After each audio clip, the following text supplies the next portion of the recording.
ఇటీ ఎక్స్క్లూసివ్. మూలిగే నక్కపై తాటిపండు పడ్డం అంటే అదేనేమో.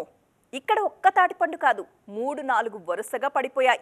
ఎవరి మీద అనే కదా మీ డౌట్? ఇంకెవరి మీద? మన పక్కనే ఉన్న తమిళ ఇండస్ట్రీ పైన. పాపం, ఒక దెబ్బ నుంచి కోలుకునే లోపే మరో దెబ్బొచ్చి పడుతోంది.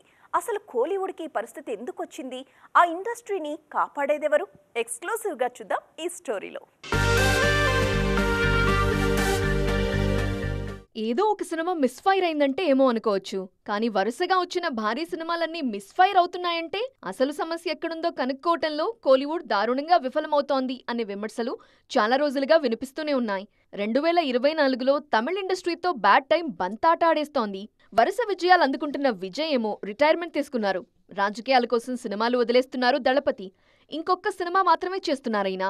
మరోవైపు రజనీకాంత్ జైలర్ తర్వాత మళ్లీ ఫామ్ కోల్పోయారు. లాల్ సలాం, వేట్టయాన్ దారుణంగా బెడిసికొట్టాయి. విక్రమ్తో కంబ్యాక్ ఇచ్చిన కమల్ ఇండియన్ 2తో గోబ్యాక్ అయిపోయారు. తమిళ ఇండస్ట్రీ బాహుబలి అంటూ కంగువాని 2 ఏళ్లుగా భుజాన మోసింది కోలీవుడ్. సూర్య హీరోగా వచ్చిన ఈ సినిమాకు శివ దర్శకుడు. భారీ అంచనాలతో వచ్చిన కంగువా దాదాపు 130 కోట్లకు పైగా నష్టాలతో ఇండియాస్ బిగ్గెస్ట్ డిజాస్టర్గా నిలిచింది. దీంతో తమిళ ఇండస్ట్రీ కష్టాలు డబుల్ అయ్యాయి.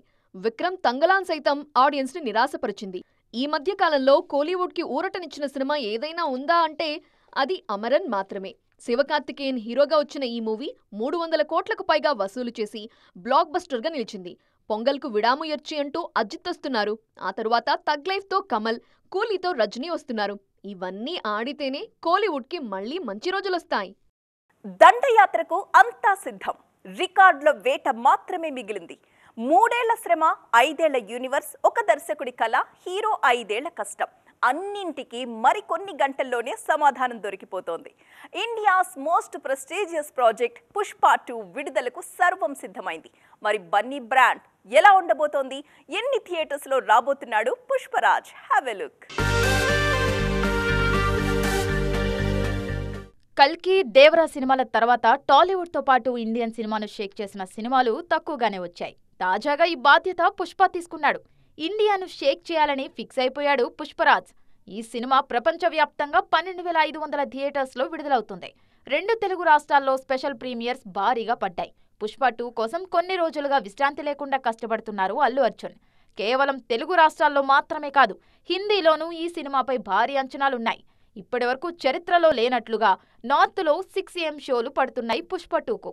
కాన్స్ సినిమాలకే సాధ్యం కాని ఈ రికార్డును బన్నీ చేసి చూపిస్తున్నారు.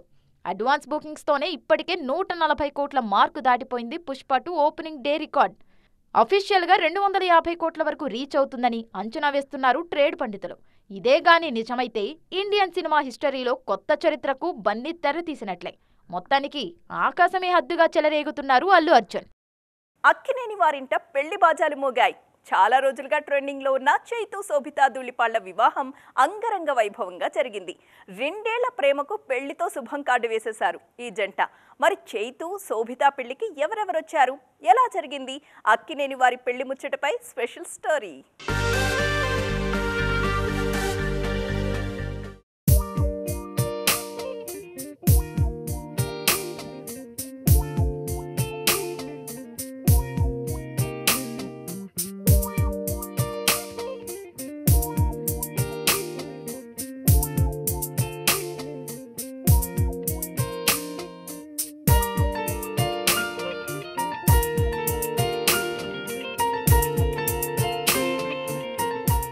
అక్కినేని నాగచైతన్య, శోభితా ధూళిపాళ్ల వివాహం ఘనంగా జరిగింది. రాత్రి 8 గంటల 13 నిమిషాలకు సాంప్రదాయబద్ధంగా పెళ్లి వేడుకను నిర్వహించారు. గత 3 రోజులుగా ప్రీ వెడ్డింగ్ సెలబ్రేషన్స్ జరుగుతున్నాయి. ఆ ఫోటోలు సోషల్ మీడియాలో వైరల్గా మారాయి. తాజాగా పెళ్లి కూడా అంగరంగ వైభవంగా జరిగింది.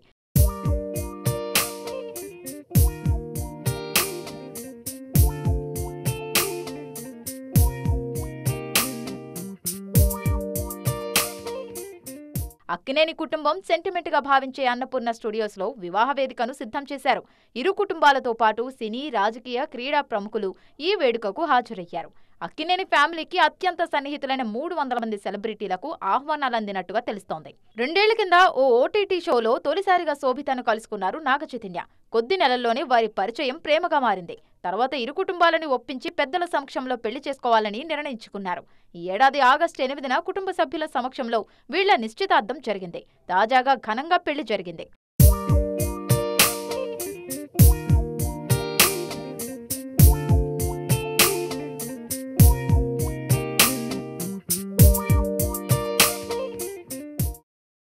చిరంజీవి అంటేనే మాస్, ఊర మాస్. కానీ ఆయనలో ఆ మాస్ యాంగిల్ మాయమైపోయి చాలా రోజులైందని తెగ ఫీల్ అయిపోతున్నారు ఫ్యాన్స్. ఎక్కడో వింటేజ్ మెగాస్టార్ మిస్ అయిపోయాడే అని బాధపడిపోతున్నారు. అందుకే ఫ్యాన్స్ బాధని అర్థం చేసుకున్నారు మెగాస్టార్. ఇకపై చూస్తారుగా ఈ చిరు చిందించే రక్తం అంటూ ఏకంగా బ్లడ్ ప్రామిస్ చేశారు తెలుసా? మరి అదేంటో ఈ స్టోరీలో చూద్దాం. నిజమే, మాస్ అంటే ఈ జనరేషన్ కు మెగాస్టార్ చిరంజీవి మాత్రమే. ఒకప్పుడు ఆయన సినిమాలు మాస్ కు కేర్ ఆఫ్ అడ్రస్ గా ఉండేవి. కానీ రీఎంట్రీలో మెగా మానియా అప్పుడప్పుడు మాత్రమే కనిపిస్తుంది. ఖైదీ నెంబర్ 150, వాల్తెరు వీరయ్య సినిమాలతో రచ్చ చేసినా భారీ అంచనాల మధ్య వచ్చిన కొన్ని సినిమాలు నిరాశపరిచాయి. దాంతో ఫ్యాన్స్ కు భారీగా బాకీ పడ్డారు చిరు. వశిష్ఠతో ప్రస్తుతం విశ్వంభర సినిమా చేస్తున్నా అది పూర్తిగా విజువల్ వండర్. ఆ తర్వాత అనిల్ రావిపూడితోనూ ఓ సినిమాకు సైన్ చేశారు మెగాస్టార్. ఇది కూడా యాక్షన్ కమ్ కామెడీతో ఉంటుంది. దాంతో మెగా మాస్ పూర్తిగా చూపించే ఛాన్స్ ఏ దర్శకుడు తీసుకోవట్లేదు. ఇలాంటి టైంలో శ్రీకాంత్ ఓదెల సినిమా సైన్ చేశారు చిరు.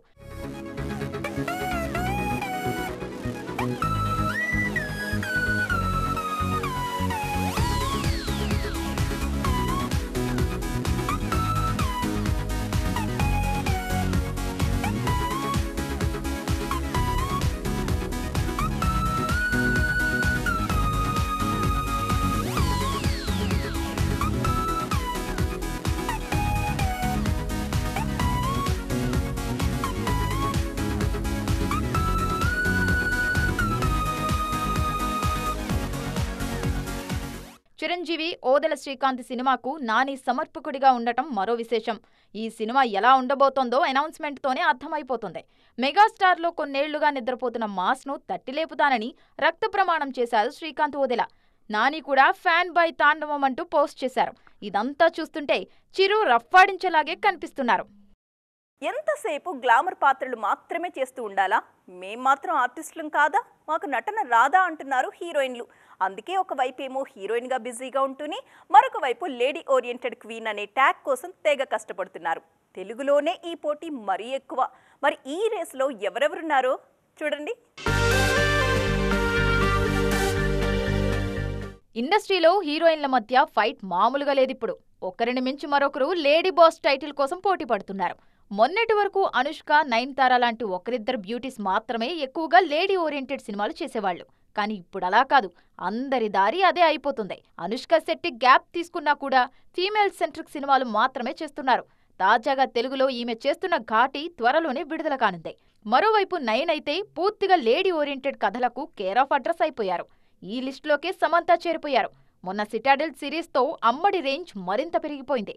ఓవైపు యానిమల్, పుష్ప లాంటి సినిమాల్లో పవర్ఫుల్ పాత్రలు చేస్తూనే మరోవైపు ఫీమేల్ సెంట్రిక్ సినిమాలు చేస్తున్నారు రష్మిక మందాన.